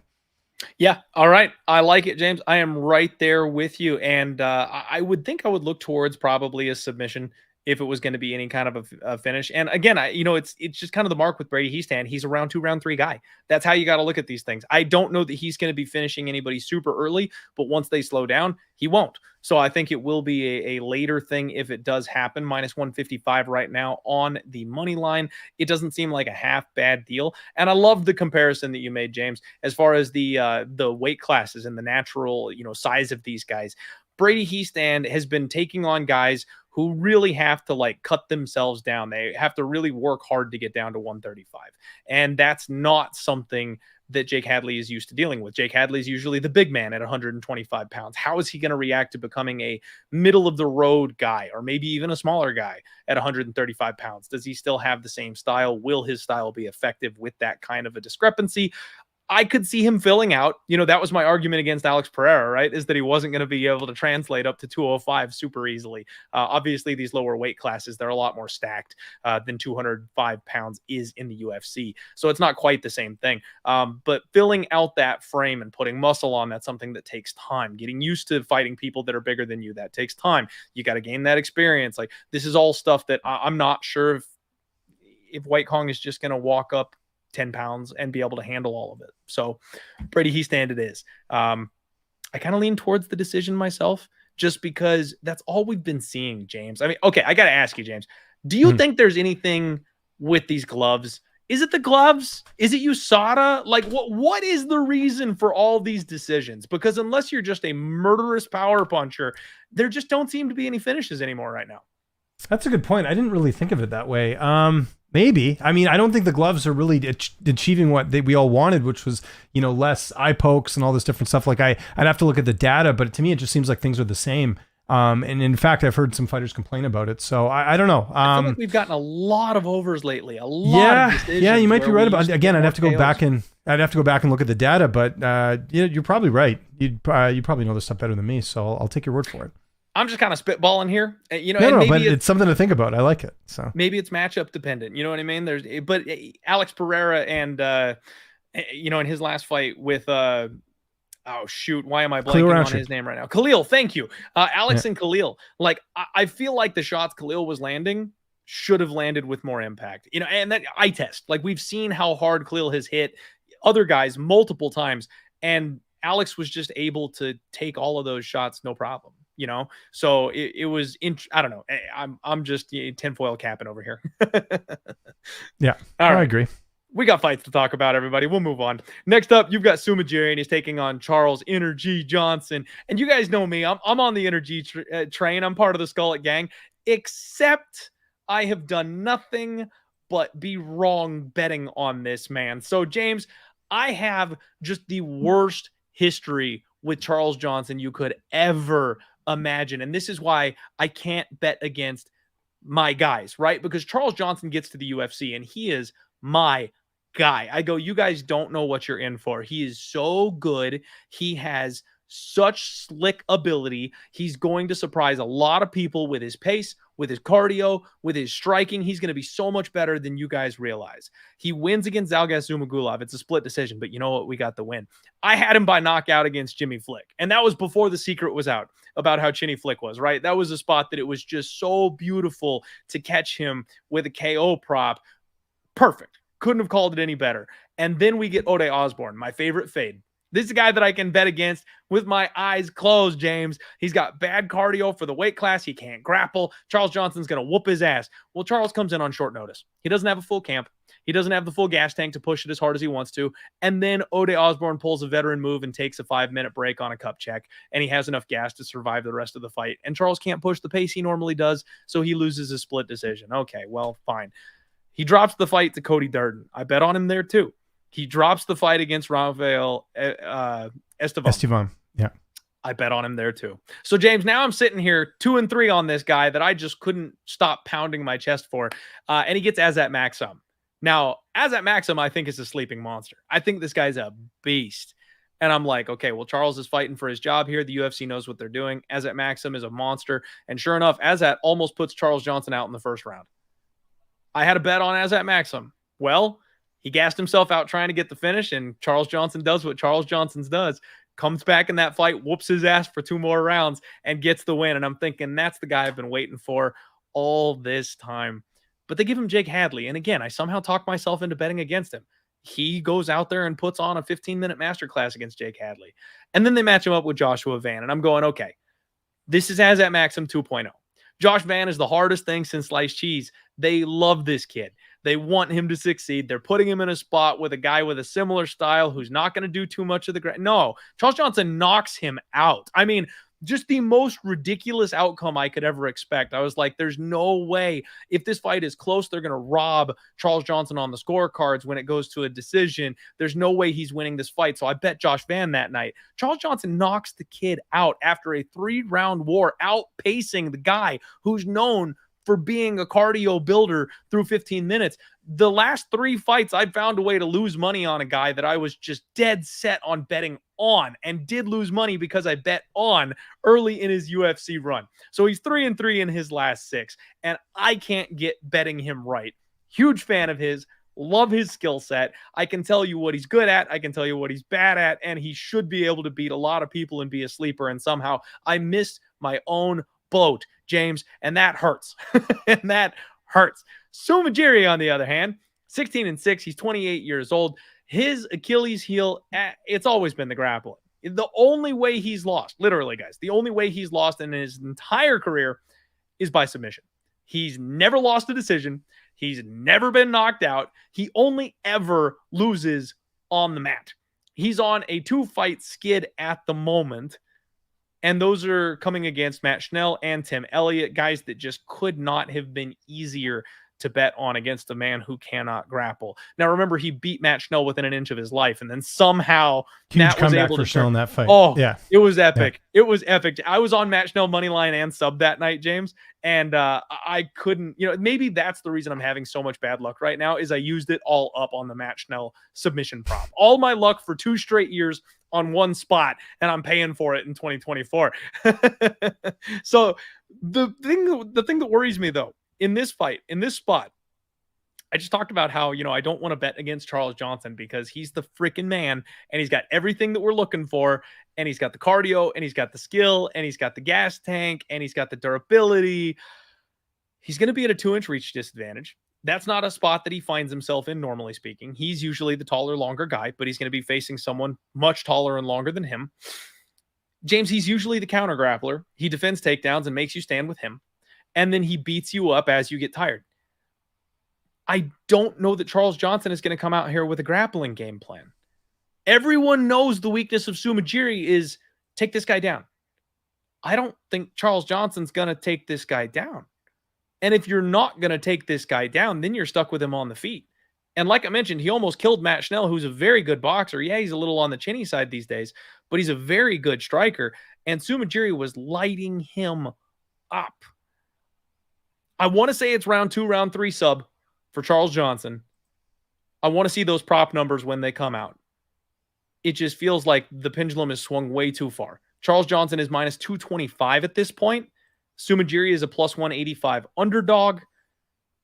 Everybody could not wait to bet against Charles Johnson when he was an underdog in his last couple of fights. He's been an even money and plus money type of fighter since he got to the UFC, and now we're laying minus 225 on him. Maybe everyone woke up, maybe the bookmakers are finally grading this guy correctly. It just seems like this might be an overcorrection to some extent. I like Charles Johnson, but I think everybody likes Charles Johnson, and that worries me a little bit, James. So I'll pick Charles Johnson, and I'm going to say he does what he should do, takes this guy down, makes him tired, taps him out in the second or the third round, shows off some grappling chops that we haven't really seen so far in the UFC, but I'm nervous. So a couple things. First thing we should mention is that Tim Elliott fight was at bantamweight. So this is actually his first fight at flyweight since 2022. So not that he's missed weight before, but you do have to think like fighting in that weight class, like Johnson's been there, he's been more active. That's one thing I think that sort of plays to his side. And the other thing is you look at the Matt Schnell fight, like he should have finished Matt Schnell. Like how did he not finish him in that fight? If you look at after that, he's been knocked out in 3 straight fights. So it's like, how does he not knock him out? But like Matthias Nicolau does, or I know Urseg's got some power. Obviously we've seen that over and over again, but like, just to me, it's like if anything, that's a red flag. Like, how do you not beat Matt Schnell at the time? He was 32. He was 26. To me, that was like, it's a fight he should win. So, and then, Tim Elliott, he's a veteran, but he's beatable, right? So I think for me, as inconsistent as Johnson was in that 3-fight losing streak, I like him here. I think he's turned a corner. I don't know what it's been. He got the new contract. It's like, became a dad. Maybe Dad Johnson's a thing, right? With Dad Cerrone. We saw that a few years ago. Yep. I think Johnson probably wins a decision, but I'll also be looking for that submission prop. There's 6 losses by submission. Like that's beyond like he needs some work on the ground. That's like a liability for him. So I'm going Charles Johnson here. Likely going to be a decision, but I'll be looking at that submission prop as well. Yep. I like it. Charles Johnson sub round 2, 10-1. Charles Johnson sub round 3, 12-1. So the bookies kind of know what's up. I will be curious to see what those look like stateside. That's Bet Online. They're first to the market, obviously, with this kind of thing. So you would hope those numbers are a little bit better once they get over here. But we all know our favorite degenerate over there, Narco Cop from the Lambeau Plays podcast. He is Charles Johnson's like best friend. Got his phone number and everything. He's gonna be on those props. I guarantee it, and he'll smash them before most of us ever get a chance to touch them. So those numbers may not be as sexy as we'd like them to be, but I'm gonna hit my guy Narco and see if he can tell me anything, because like I said, if you can just tell me Charles Johnson will look for some grappling in this fight, it's easy peasy. This is not going to be a hard fight for him if he does do that. I know he's capable of it. It's just a matter of whether or not that's the game plan. Some of these guys like to work with their hands, and there's nothing you can do talking them out of that. Charles Johnson might be one of those guys. We'll find out. But yeah, for the life of me, guys, I cannot lose money betting against Charles Johnson again. I want to point out the fact that the height and reach could be a problem. If he chooses not to grapple, that could also be a problem. But I will pick the guy to win, and I hope we see him get it done because I'm a fan. All right. Getting to the good stuff, James. Co-main event. Rob Font takes on Kyler, the Matrix Phillips. This one's tough for me. Not really. So I like Rob Font. I'm a huge fan of Rob Font. This guy is he's just got ice in his veins, James. Like we've seen him take so much ridiculous damage, and he just keeps coming forward. He's 37 years old. He's only got 1 finish loss. It was by sub. He's a decisionator. He also struggles with some of the physicality issues we've talked a little bit about a couple of times here on this card. He can be grinded on. He can be taken down. Davison Figueiredo knew exactly the game plan. He's 1-4 in his last 5. The only win was the massive upset when he just caught Adrian Yanez coming in a little high on his horse and bonked him right on the jaw. If it wasn't for that, though, this guy would be on just a brutal run in the UFC right now. It's all against tough, high-level contenders, though. Jose Aldo, Marlon Vera, Corey Sandhagen, Davison Figueiredo. Like, these are the best of the best. He's only losing to the contenders. If you're not a contender, he is taking you out. And so that is kind of what's happening here with Kyler Phillips. They're trying to figure out what they've got in the Matrix. 12-2, MMA lab product, 29 years old. He's already popped for steroids once in his life and training out of the MMA lab. Well, everyone kind of knows what's going on over there with the physicality some of these guys have been showing recently. So we'll just leave that on the table there. He's on a bit of a run since the loss to Aurelian Paiva, which, by the way, just bad result. Aurelian Paiva, you shouldn't be losing to that guy if you're going to be going on a run. But here we are, right? Wins over Marcelo Rojo, aged Hani Bargelos, and then the Pedro Munoz fight. They call him the Matrix, and I know he likes to move around and throw flashy stuff and spinning kicks. And, they say that you're in the Matrix when you fight this guy. But honestly, James, he gets tired. Like, he wears himself out with these big movements. He's always moving around the cage, lots of footwork, lots of spinning, lots of exploding, and he slows down. Like, if he comes in with that game plan against Rob Font, I could see Rob making this fight extremely competitive down the stretch. I am not as sold on Kyler Phillips as a lot of people are. I respect the boxing and the volume of Rob Font. I like his durability, his willingness not to quit. But coming out of the MMA lab, you got to think Kyler's going to come in here with a grappling game plan. That has been the way to beat Rob Font. They're matching him up yet again with another guy that can just take him down and absolutely rinse him on the mat. And that should be the game plan. If Kyler Phillips comes out and does what he's supposed to, he wins this fight probably extremely easily. It is probably another decision where it's like, hey, tough win over a gritty veteran. We can't expect much more out of that. We'll see what that number looks like. But I would think it's Kyler Phillips by decision. I just don't want to dance on the grave of Rob Font yet. I think he's a tough out for anybody. So a couple things. Rob Font, used to being the taller guy in there. He's fighting a guy who's about the same height and reaches him. If you look at I think if you look at it right now, Phillips is 5'8", so is Rob Font. Rob Font's got a 71.5 inch reach. Phillips has got a 72. So that's one thing I think Rob's sort of used to, is using that jab, being the taller guy, sort of taking advantage of that. And you just said it there. Like, Rob's been finished one time. It was against Pedro Munoz. I remember that because it was at that fight in Vegas when that happened. That was a huge fight for Pedro at the time. And, I agree with you that Phillips, maybe hasn't fought the best opposition, Raoni Barcelos, but that Pedro Munoz win is actually quite good. In fact, I thought he fought Pedro better than Chito Vera did. I thought Chito had a much closer fight, whereas I thought Phillips was a little bit more decisive in that matchup. So MMA math doesn't always work, but I thought that was very encouraging. That was sort of a ranked opponent, a step up for him. And yes, you're getting an older Pedro Munoz than maybe the one that Font's fought or whatever. Well, I mean, you definitely are, because that was a few years ago, but you get where I'm going with this. I thought that was a solid win for him. And look, there's something in the water in that team. I know Mario Batista's public enemy number one, but at the end of the day, he got the win over Aldo. Whether you thought he won or not, I was on the Aldo side going into that fight, but like, they have good game plans. They know how to win. I'm gonna put this as a warning to everyone out there. Save yourself the headache and bet the fight goes the distance. Don't worry about picking a side. Like, if I got to pick, I'm gonna go Phillips, younger guy, Font's 37. He's taken a lot of damage. Like, that Aldo fight, I mean, he could have almost been finished in that fight. Sandhagen fights him on one hand. Partway through the fight, he can't finish him, but Font still took some damage there. Like, all that stuff adds up. That's the one thing with Phillips, to his credit, going into this fight. He's not a guy who's taken a lot of damage. And I think with Font, the miles are wearing up. He's a family man now. Like, we're starting to see the decline of his career. And I think Phillips is getting him at the right time here. So I think Phillips wins the decision. I'll be looking for that prop. But I think, honestly, save yourself the headache. This looks like a fight where it could go either way. So look at the over, and the fight goes the distance. You're not going to get amazing numbers on that, but maybe parlay that or whatever. I don't know. Find ways to be creative with it. But I could see this fight being a split decision. I really could, just because Rob does have the boxing. And you're right. If Kyler decides to stand and trade, it's much closer than the odds indicate. Yep. I'm with you, James. I think it's going to be closer than the number suggests. Kyler probably does get his hand raised at the end of the day. I could see him getting the decision win. That number, by the way, right now, guys, is minus 140. So yeah, the bookies are onto it. They're seeing the same kind of stuff we are. Probably a wrestling heavy game plan. Probably a close competitive fight where neither guy ends up doing too much here, and it ends up going the full distance. JB in the chat says Font is chinny. We just haven't seen it for a few fights because of the wrestling. I don't think we can say he's chinny though, JB. Like, the beatings he's taken and the amount of damage that he's had put on him without getting knocked out. I mean, he's been rocked a couple times, but I don't think we can say he's chinny, especially because he's never been KO'd. I mean, I get it if he's got a couple KOs on his record, but with zero, I can't say he's chinny. I can't do that. Lucky Day MMA thinking kind of the same thing here, though. Phillips via KO is nasty odds.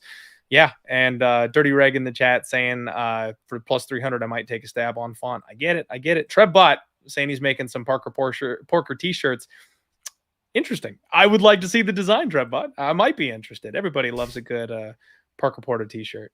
All right, guys, it is main event time. We have got Michel Pereira taking on Anthony Fluffy Hernandez. It feels like this fight has been forever coming, James. Hasn't this been rebooked like 3 times? It was supposed to be on UFC 306, and Okay. I'm trying to remember if they had been scheduled previously. Let me just look here on So I'm not crazy. good old Tapology. No, but like Hernandez has had a bunch of fights like fall through over the last couple. Dude, remember he was supposed to fight Dricus Du Plessis back in 2022, and then Du Plessis got moved to the Tavares fight. Like it's just weird how that's happened with his career. So we'll talk about Hernandez in a sec, but he's had a weird career where, I mean, I think where he's at now, he could have been a lot further ahead if he actually had fights that came to fruition. If you look at his Tapology record, he's got as many almost canceled and rescheduled fights as almost anyone. It's pretty crazy. So, yeah. This should be a fun fight, man. It's striker versus grappler in a big way. I mean, Michel Pereira is just, I don't know what to make of the guy. I mean, he doesn't do quite as much crazy stuff anymore. He's definitely toned it down. He made it to the UFC. He would break dance. He would do flips. He would, all kinds of crazy stuff. And then he lost that decision because he literally wore himself out doing all that shit in the cage.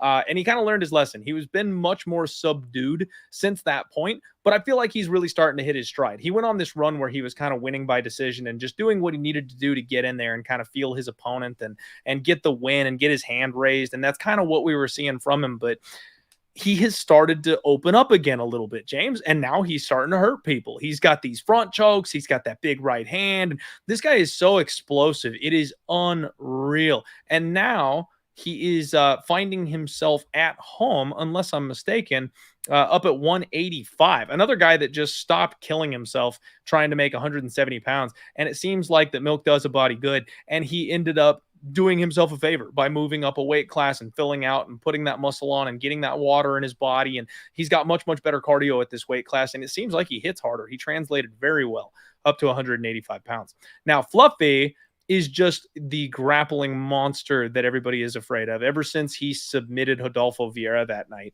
this guy puts such a pace on people. There's not a damn thing they can do, and he's constantly attacking, James. I mean, every single position he's in, he's looking to do damage. He's looking to open you up. He's looking to sink in a choke. He's relentless. The one thing I'll say about Fluffy is, similarly to what my guy JB was saying in the last fight, I feel like he's low-key a little chinny. Like, he's so relentlessly aggressive that he walks into shots. And we've seen him hurt multiple times. But it's guys who are either mid to low level or like grapple heavy, those kind of guys, that they're not quite able to do what they need to do to actually put him away. But I've been kind of waiting to try and time the chin on Anthony Hernandez. And you just need the right guy to be able to pull that off against. I think Michel is the right guy. We've got a very interesting line here, in my opinion, James, where it's very close to a pick'em. Anthony Hernandez, the minus 130 favorite, seems to be taking a little bit of money here. Michel Pereira, plus 110, the underdog. It's kind of the grinder versus the finisher. I don't know that Fluffy is going to have the takedown success that he's going to have, that he's had in the past against this particular opponent.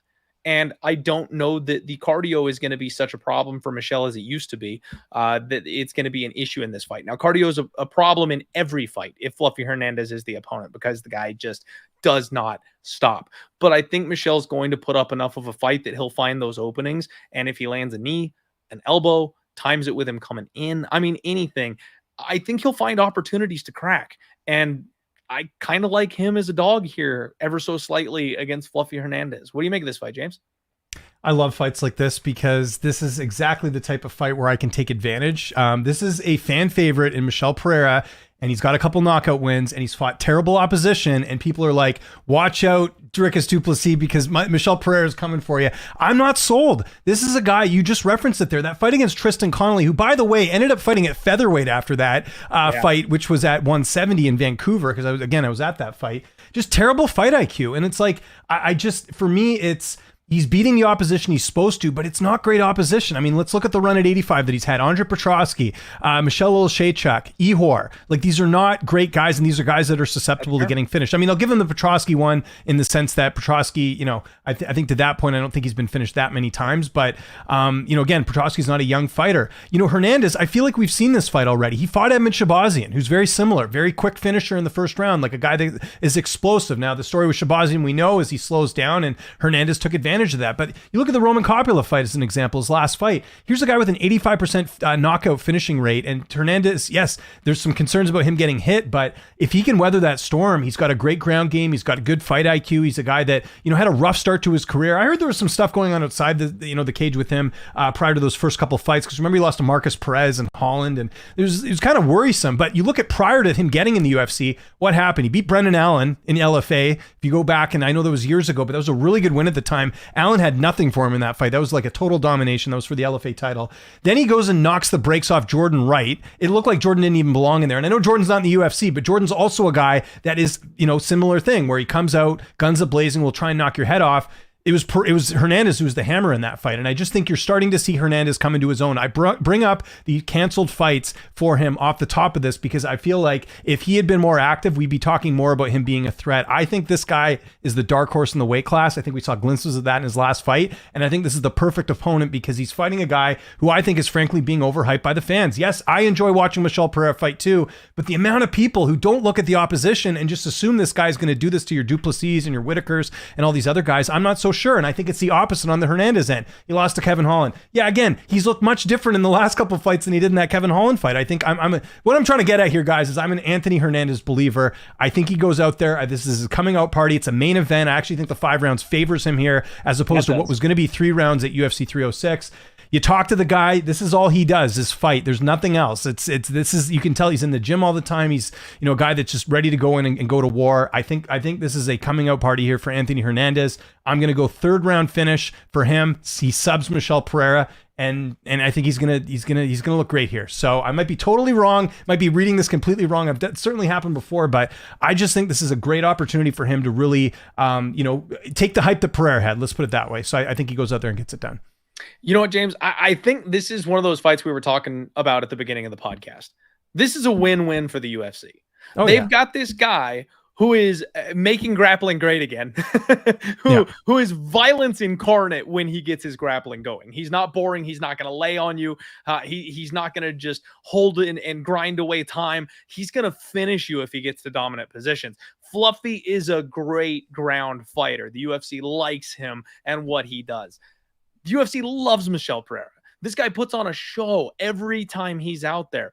Big, flashy KO wins. He knows how to snatch necks. He's strong. Like, this is a guy that you can market. I think no matter who wins this fight, the UFC is in a winnable position, right? And that's the kind of fight where, frankly, it makes it hard to bet it because there's no outside angle of being like, hey, which guy do they want? Like, both guys could absolutely have a future and be pushed in this organization with the right type of resume. So I hear you. I think the resume is stronger on the Fluffy side of things.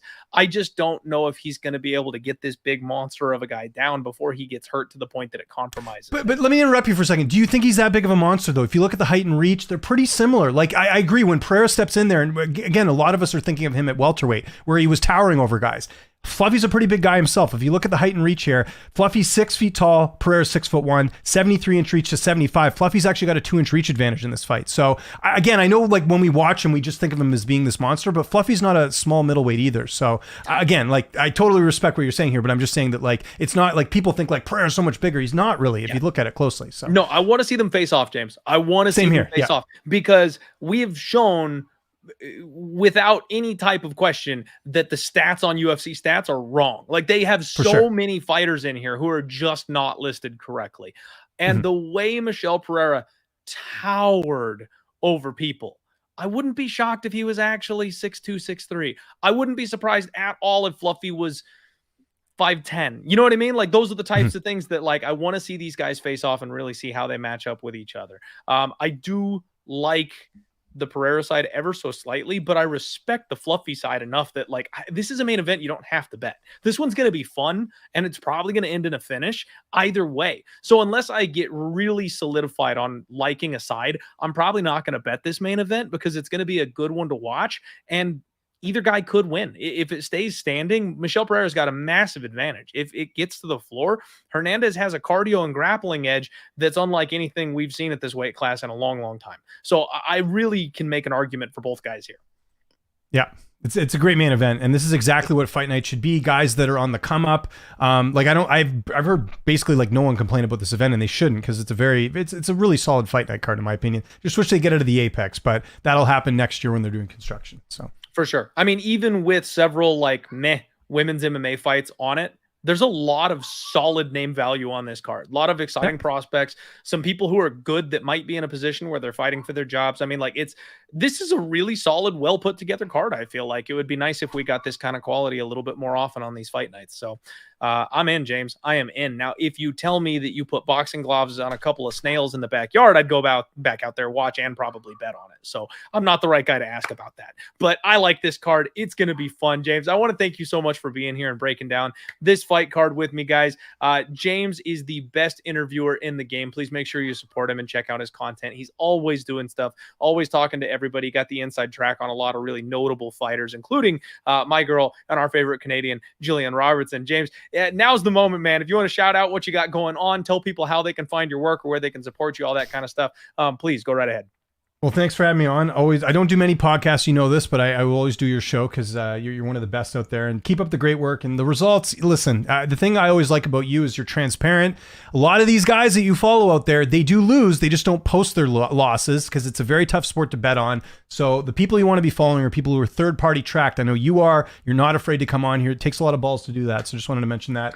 Technically, I'm first-party track, James. I actually don't third-party track. I just post literally everything. Well, yeah, sorry. Yeah, okay. So, yeah, third-party tracked, or in your case, you actually will post the losses. But I'm saying, you know who I'm talking about. I mean, there's people out there that don't post their losses, and every weekend's a win. It's not really like that for a lot of people. So just wanted to mention that. Lynch on Sports, YouTube, Twitter, TikTok, Instagram, all the same handle, but the YouTube channel is where you'll find all my interviews. I work for a bunch of different companies. Actually, you mentioned Spectation. I do interviews for them too. All of it's in I have a UFC playlist, and I always do a playlist for the Fight Night events, or for any of the events. So you can find all the interviews in one spot, because like I said, I work for a bunch of different companies. You can find them all there. It's easy to find. You also have my weekly preview I do, and I do the pros picks and all that fun stuff too. So yeah, Lynch on Sports is where you need to find it. Happy to have you come aboard, and I'm always putting content on the channel every day. And thanks again for having me, man. It was great to talk to you. Awesome. Especially check out his new hockey show that he's doing now that hockey every season is Wednesday up in full gear here. So make sure you check that out. If you're a degenerate like me and you like some ice, make sure you check out James's new hockey show. And Paul in the chat saying Jillian Robb, our favorite Canadian. Nah, Jasmine, baby. We're fighting, Paul. No Jasmine Jasudavicius over Jillian talking my chat. Get out of here with that bullshit. Guys, thank you all so much for being here to watch the show. Love you guys. Love you guys so much. Thank you so much for the support. You guys have no idea what it means to me, especially when I'm on this kind of a tough skid that I'm on right now. Just the unconditional love from you guys, and always being here to watch the show and talk fights, our favorite sport, get together and try to make some money together. That's what it's all about. And I absolutely love the community that we've built here. So thank you guys for being here and always being there for me as well. So thank you so much, guys. Again, from the bottom of my heart, hit the like button on your way out the door, please. And don't forget, go down there and click all those links in the description below. That's a big way that you guys can help me support James. We will see you Thursday for the Total Takedown, and Friday for, of course, the tinfoil capped undefeated post-weigh-in show. Be good. Cash your degenerate action, and let's roll.